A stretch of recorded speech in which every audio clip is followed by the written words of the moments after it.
Hello guys, welcome to ఏకమైఎస్ academy Hyderabad. So మణిపూర్లో హింస అనేది చెలరేగుతుంది కదా మణిపూర్ రాష్ట్రంలో. అసలు ఎందుకు ఈ హింస అని చెప్పేసి చాలామంది కూడా డౌట్ఫుల్గా క్వశ్చన్గా ఉంది. అసలు మణిపూర్లో ఇంత హింస ఎందుకు వచ్చింది, సెంట్రల్ కేంద్ర బలగాలు ఎందుకు వెళ్ళాయి, so law and order fail అయిపోయింది, సూటెడ్ సైడ్ ఆర్డర్ ఇచ్చారు, సో కనిపిస్తే కాల్ చేయమన్నారు, సో వెహికల్స్ని కాల్ చేయడం కానీ ఇళ్లను కాల్ చేయడం కానీ ఒక పెద్ద మారణ హోమలాగా జరిగింది మన మణిపూర్ రాష్ట్రంలో. అసలు దేనికి, అసలు మైతీస్ అంటున్నారు, కుకీస్ అంటున్నారు, నాగాస్ అంటున్నారు, అసలు వీళ్ళందరూ ఎవరు, మణిపూర్ రాష్ట్రానికి సంబంధించి ఇంత హింస రావడానికి ఎందుకు? సో నార్త్ ఈస్ట్ ఇండియా అనేది మనకి జమ్మూ కాశ్మీర్ తర్వాత ఎక్కువగా టూరిస్ట్ ప్లేస్ అనమాట. సో జమ్మూ కాశ్మీర్, హిమాచల్ ప్రదేశ్ కాకుండా ఎక్కడైనా టూరిజానికి వెళ్దాం అంటే వెళ్ళాలని ఎవరైనా అనుకుంటే ఎక్కువగా నార్త్ ఈస్ట్ ఇండియాని వెళ్తారు. సో మణిపూర్ కావచ్చు, మిజోరాం, మేఘాలయ, అస్సాం, అరుణాచల్ ప్రదేశ్ చాలా అందమైన ప్రాంతాలు ఉంటాయి. అక్కడ రివర్స్ కావచ్చు, లేక్స్ కావచ్చు, అంతా బాగుంటాయి. ఇన్సర్జెన్సీ జరుగుతున్నాయి, ఎప్పటి నుంచో ఇన్సర్జెన్సీ ఆపరేషన్ జరుగుతున్నాయి. అయినప్పటికీ కూడా ఎంత ప్రశాంతంగా ఉండేటువంటి మణిపూర్ రాష్ట్రంలో ఇంత హింస చెల్లడానికి కారణం ఎవరని చెప్పేసి చాలామంది అయితే తెలుసుకోవాలి దీని గురించి. ఇవాళ నేను అక్కడ జరిగినటువంటి కంప్లీట్ ఫ్యాక్ట్స్, సో రియాలిటీకి సంబంధించిన ప్రతి ఒక్క థింగ్ కూడా ఎక్స్ప్లెయిన్ చేస్తాను. చాలామంది ఇది రిలీజియస్ ఇష్యూ అనుకుంటున్నారు, సో మతపరమైన ఇష్యూ అనుకుంటున్నారు. కాదు, ఇది ఇంకో విషయమా, ఇంకో క్యాస్ట్కి సంబంధించిందా? కాదు. ఇది ఇండియాకి మణిపూర్కి సంబంధించిందా, ఏదైనా సపరేటిస్ట్ మూమెంటా? కాదు. ఇవన్నీ కాదనమాట. ఇది దేనికి సమస్య అనేది ఇప్పుడు క్లారిటీగా చూద్దాం. మీరు చూసారు కదా పిక్చర్స్లో, చాలా హింస చెలరేగిందనమాట మణిపూర్ రాష్ట్రంలో. సో దానికి సంబంధించి చూడండి ఎంత పెద్ద హింసనే చెలరేగిందో మణిపూర్ రాష్ట్రంలో. ఇప్పుడు ఈ మణిపూర్ రాష్ట్రానికి సంబంధించి హింస రావడానికి మేజర్గా మైతి కమ్యూనిటీకి సంబంధించి వాళ్ళ మీద కొన్ని దాడులు అయితే జరిగాయి అనమాట. సో వాళ్ళకి సంబంధించి కూడా వాళ్ళు కుకీసు, నాగాసు వీళ్ళందరికీ మధ్య జరిగినటువంటి ఒక పెద్ద ప్రొటెస్ట్ లాంటిదే ఇదనమాట. ఇక్కడ చాలా మంది కూడా ఇక్కడ చూడండి ప్లకార్డ్స్ పెట్టుకున్నారు, సేవ్ మణిపూర్ మైతి కమ్యూనిటీ అని చెప్పేసి. సో అసలు మైతి కమ్యూనిటీ ఎవరు, కుకీస్ ఎవరు, నాగాస్ ఎవరు, అసలు హిల్ ఏరియా కమ్యూనిటీ అంటే ఏంటి, ట్రైబల్స్కి నాన్ ట్రైబల్స్కి మధ్య ఇంపార్టెన్స్ ఏంది, బంగ్లాదేశ్, మయన్మార్ నుంచి ఎవరెవరు వస్తున్నారు, వాళ్ళ వల్ల ఎటువంటి సమస్యలు క్రియేట్ అయ్యాయి, దీని అన్నింటి గురించి కూడా ఇప్పుడు క్లారిటీగా డిస్కస్ చేస్తాను. ఒక మంచి స్టోరీలాగా ఎక్స్ప్లెయిన్ చేస్తాను, మీకు సినిమాటిక్ స్టైల్లో చెప్తాను. క్లారిటీగా అయినండి, చాలా వరకు కూడా మీకు ఈ స్టోరీ అనేది అర్థమవుతుంది. సో ఇప్పుడు మామూలుగా చూసుకుంటే మణిపూర్ రాష్ట్రం తెలుసు కదా మీకు. సో మామూలుగా మణిపూర్ రాష్ట్రంలో మైతి కమిటీ అని ఒకటి ఉంటారు. సో మైతి కమిటీ అని ఉంటారు. ఈ మైతి కమిటీ అనేవాళ్ళు మామూలుగా ఎప్పటి నుంచో ఉన్నారన్నమాట. పూర్వం నుంచి కూడా మైతి కమిటీస్ అనేవాళ్ళు మణిపూర్లో ఉన్నారు. వేరే మణిపూరీస్ అని కూడా పిలుస్తూ ఉంటారు. సో మన మణిపూరీ లాంగ్వేజ్ అని కూడా మైతి లాంగ్వేజే. సో మైతి లాంగ్వేజే మణిపూరీ లాంగ్వేజ్ కూడా. మనకి 8th షెడ్యూల్ ఉంటుంది కాన్స్టిట్యూషన్లోని, భారత రాజ్యాంగంలో 8th షెడ్యూల్లో ఉంటుంది. మణిపూరీస్ అన్న మైతీస్ అన్న ఒకటే అనమాట. అయితే ఈ మణిపూర్ రాష్ట్రంలో ఉండే మొత్తం పాపులేషన్లో మోర్ దాన్ 60% వీళ్ళే ఉన్నారు. సో మైతీసే ఉన్నారనమాట. సో మైతీసే ఉన్నారు, వీళ్ళు ట్రైబల్స్ కాదు. వీళ్ళు ఎప్పుడు ట్రైబల్స్ అంటే బ్రిటిష్ టైంలో, సో 1930కి ముందు, సో 1930కి ముందు వీళ్ళు వచ్చేసి ట్రైబల్స్ అనమాట, ట్రైబల్సే. అయితే 1931 నుంచి వీళ్ళని ట్రైబల్స్ నుంచి, షెడ్యూల్ ట్రైబల్స్ నుంచి రిమూవ్ చేశారు. బ్రిటిష్ గవర్నమెంట్ అనేది రిమూవ్ చేసింది అనమాట. అప్పటి నుంచి ట్రైబల్స్ కాదు. సో 1931 నుంచి వీళ్ళు ట్రైబల్ గ్రూప్ అయితే కాదనమాట. అయితే మణిపూర్ రాష్ట్రంలో ఎక్కువ పాపులేషన్ ఉండేది వీళ్ళే. మోర్ దాన్ 60%, 60% పైగా పాపులేషన్ వీళ్ళే ఉన్నారు, జనాభా వీళ్ళే ఉన్నారు. ఇక్కడ వచ్చిన సమస్య ఏంటి? సో కొంతమంది ఇది మతపరమైన సమస్య అంటున్నారు, సో కొంతమంది ఇదేదో కుల సమస్య అంటున్నారు, సో కొంతమంది అంటారు ఇట్స్ ఏ ల్యాండ్ ఇష్యూ. ఇది వచ్చేసి భూమికి సంబంధించిన ప్రాబ్లం అనమాట. ఒక భూమికి సంబంధించిన ప్రాబ్లం వల్ల ఇంత పెద్ద సమస్య అనేది క్రియేట్ అయింది. సో ఏంటి మీరు భూ సమస్య అంటున్నారు, సో ఇది భూమికి సంబంధించిన ఇష్యూనే. ఎందుకో నేను చెప్తాను చూడండి. మామూలుగా మణిపూర్ రాష్ట్రం చాలా పెద్దగా ఉంటుంది. సో మీకు మేజర్గా చెప్పాలంటే మీకు ఇమేజ్ చూపిస్తాను చూడండి. సో ఇక్కడ చూడండి, ఇది మణిపూర్ రాష్ట్రం కదా. సో ఇదంతా కూడా మణిపూర్ స్టేట్కి సంబంధించింది. ఇక్కడ చూడండి ఇంపాల్, ఇక్కడ గ్రీన్ కలర్లో నేను హైలైట్ చేశాను కదా, ఇంపాల్. సో మణిపూర్ రాష్ట్రానికి సంబంధించిన మొత్తం పాపులేషన్లో 80% ఈ ప్రాంతంలోనే ఉన్నారు. 80% పాపులేషన్ ఇక్కడే ఉన్నారు. సో మిగతా జిల్లాలు మొత్తం కూడా 16 ఉంటాయి. ఇక్కడ మొత్తం మనకి 16 డిస్ట్రిక్ట్స్ ఉంటాయి. 16 జిల్లాలు ఉంటే మొత్తం 80% జనాభా ఇక్కడే ఉన్నారు. సో రిమైనింగ్ అంతా మనకి ఫారెస్ట్, ట్రైబల్ గ్రూప్ సంబంధించి కొంతమంది సంబంధించిన కొండలు ఎక్కువ కదా. నార్త్ ఈస్ట్ టోపోగ్రఫీ అంతా కూడా ఫారెస్ట్, హిల్స్ ఇలా ఉంటాయన్నమాట. అయితే ఇక్కడ వచ్చిన సమస్య ఏంటంటే ఇదనమాట. 80% ఆఫ్ ది పాపులేషన్కి 20% ఏరియా మాత్రమే ఉంది. 80% మంది జనాభా 20% ఉండే విస్తీర్ణంలో ఉన్నారు. అయితే 20% పాపులేషన్ వచ్చేసి 80% ఆఫ్ ది ఏరియాలో ఉన్నారనమాట. సో ఇక్కడే ప్రాబ్లం క్రియేట్ అయింది. సో అందువల్ల ఇప్పుడు ట్రైబల్స్ ఉన్నారు కదా, ఈ 20%, 80% ఏరియాని 20% పాపులేషన్ అందరూ కూడా కుకీసు. సో ఇక్కడ ఎక్కువగా కూడా కుకీసు, నాగాసు వీళ్ళు ఉన్నారనమాట, ట్రైబల్ గ్రూప్స్. వీళ్ళే కాకుండా ప్లస్ ఇంకా ట్రైబ్స్ కొందరు ఉన్నారు ఎక్సెట్రా. సో కొంతమంది ట్రైబ్స్ ఉన్నారు కదా, వాళ్ళు 80% ల్యాండ్ అనేది వాళ్ళ చేతిలో ఉందన్నమాట, వాళ్ళకు ఉంది. సో ఇక్కడ ఉన్నటువంటి కొన్ని రూల్స్ అండ్ రెగ్యులేషన్స్ ఉన్నాయన్నమాట. ఫారెస్ట్ యాక్ట్ ప్రకారము, హిల్ ఏరియా కమిటీ ప్రకారము ఇక్కడ కొంతమంది ట్రైబల్స్ ఉంటారు కదా, వాళ్ళ ల్యాండ్ని ఇంకెవరు పర్చేజ్ చేయకూడదు అనమాట, ఆ రైట్ ఉండదు, వాళ్ళ ల్యాండ్ని ఇంకెవరు తీసుకోకూడదు అని చెప్పేసి ఉందన్నమాట. దాని ప్రకారం అకార్డింగ్ టు దట్ లా ప్రకారం చూసుకుంటే ఈ ట్రైబల్స్ యొక్క ల్యాండ్ని ఎవరు కూడా పర్చేజ్ చేయకూడదు. అందువల్ల ఏమైందంటే ఈ మైతీ కమ్యూనిటీ అనే వాళ్ళు ట్రైబల్స్ కాదు కదా, వాళ్ళంతా కూడా అక్కడక్కడ ఇరుక్కుపోయారు. ఏది ఇంపాలు ఆ ప్రాంతంలో మిడిల్లోనే మొత్తం 80% మంది జనాభా వరకు 60% మందికి పైగా మైతీస్ అందరూ కూడా అక్కడ ఇరుక్కుపోయారు. ఇప్పుడు వాళ్ళు డిమాండ్ చేశారు, మాకు ఎస్టీ స్టేటస్ ఇవ్వండి, మాకు ల్యాండ్ కావాలి, మేము ఈ ప్రాంతంలో ఇరుక్కుపోయాము, రిమైనింగ్ ల్యాండ్ అంతా కూడా వేరే వాళ్ళు ట్రైబల్స్ గ్రూపులోనే ఉంది, మాకు ట్రైబల్ స్టేటస్ ఇస్తే మాకు కూడా ఆ ల్యాండ్ వస్తుందని చెప్పేసి వాళ్ళైతే అడుగుతున్నారు. ఎప్పటి నుంచో డిమాండ్ చేస్తున్నారు, ఎప్పటి నుంచో దాన్ని డిమాండ్ చేస్తూ ఉన్నారు. మామూలుగా మీకు మణిపూర్ యొక్క హిస్టరీలోకి వెళ్దాం, 1 మినిట్ హిస్టరీలోకి వెళ్దాం. మామూలుగా మణిపూర్ అనేది ఒకప్పుడు ప్రిన్స్లీ స్టేటు, అంటే రాజులు పరిపాలిస్తున్న ప్రాంతం అనమాట. దీన్ని 1930 అంటే మనకు 36 ఆ టైంలో ఏమైందంటే, సో 1936 ఆ టైంలో బ్రిటిష్ వాళ్ళు యూనియన్లో కలుపుకున్నారు.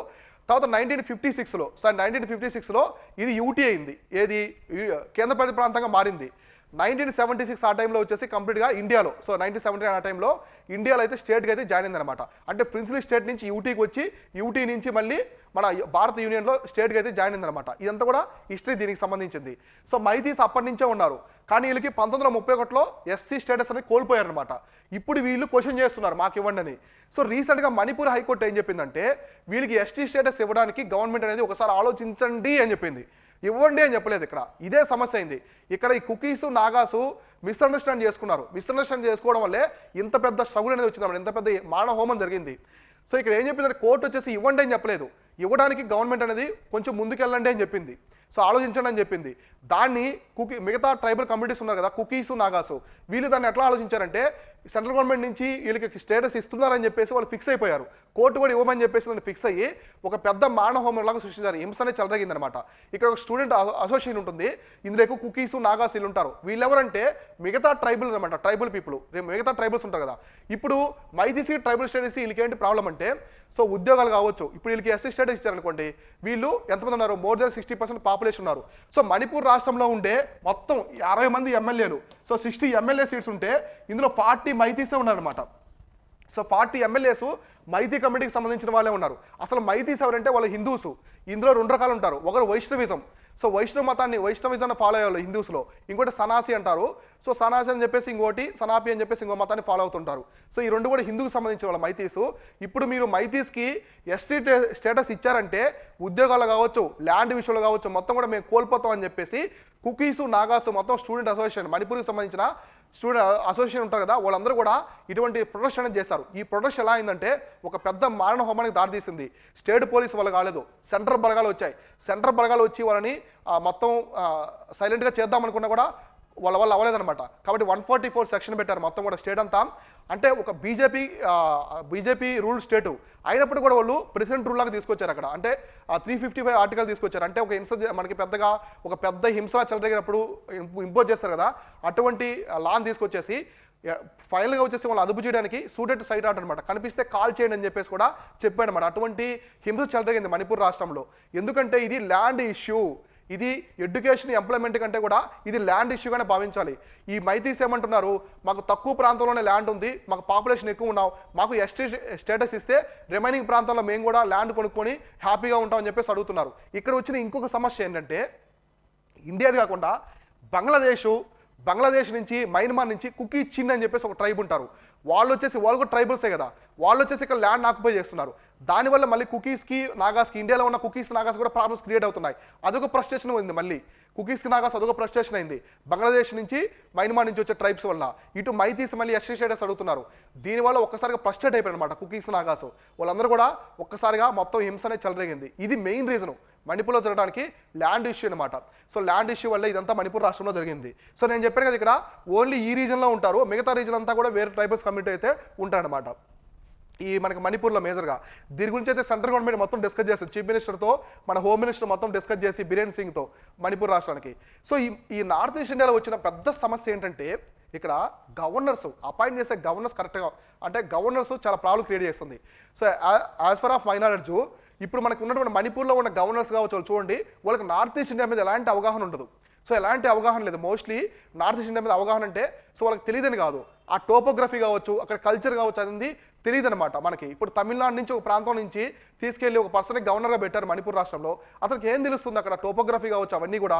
సో ఇటువంటి దానికి ఏంటంటే మనకి చుట్టుపక్కల ఉన్న స్టేట్ నుంచి, ఇప్పుడు నార్త్ ఈస్ట్ ఇండియా ఉంది, సో అక్కడ సంబంధించిన ప్రాంతం అతనికి బాగా పట్టునటువంటి వేరే స్టేట్ నుంచి గవర్నర్గా అపాయింట్ చేస్తే అతనికి తెలుస్తుంది ఆ టోపోగ్రఫీ కావచ్చు, పీపుల్ యొక్క కల్చర్ కావచ్చు, ఇవన్నీ తెలుస్తాయి అనమాట.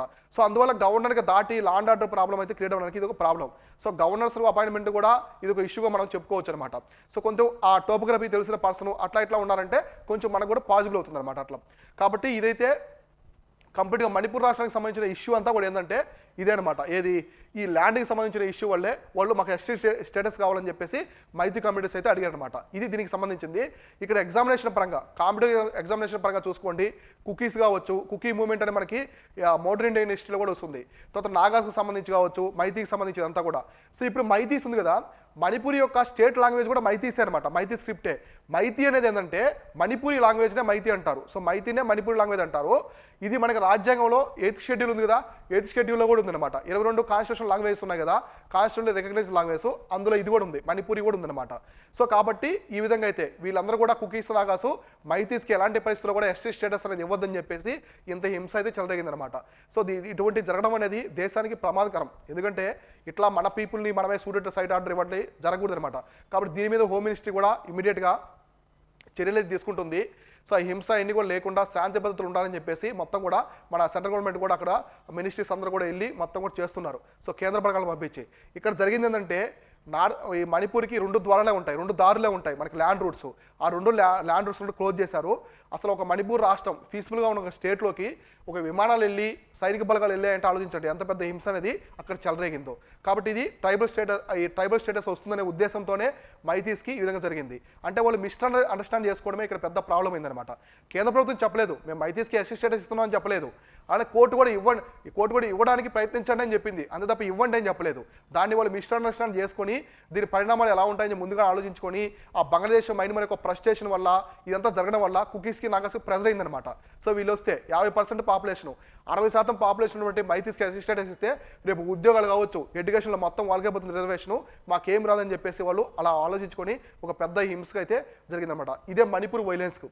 సో మణిపూర్ వైలెన్స్ జరగడానికి మేజర్గా రీజన్ వచ్చేసి ఇదే. కేంద్ర బలగాలు మొత్తం మణిపూర్ రాష్ట్రం అంతా కూడా కేంద్ర బలగాలు ఉన్నాయి.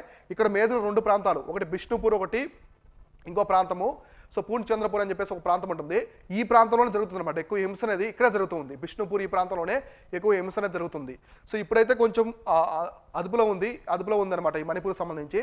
సో ఇలాంటి కరెంట్ ఈవెంట్స్లో వస్తుంటాయి కదా, ఈ టాపిక్స్ అన్ని కూడా తీసుకొని క్లారిటీగా ఎక్స్ప్లెయిన్ చేస్తూ ఉంటాను. ఇవన్నీ కూడా ఫాలో అవుతుండండి. ఎగ్జామినేషన్ పరంగా కూడా మీకు చాలా వరకు ఇంపార్టెంట్. Thank you all.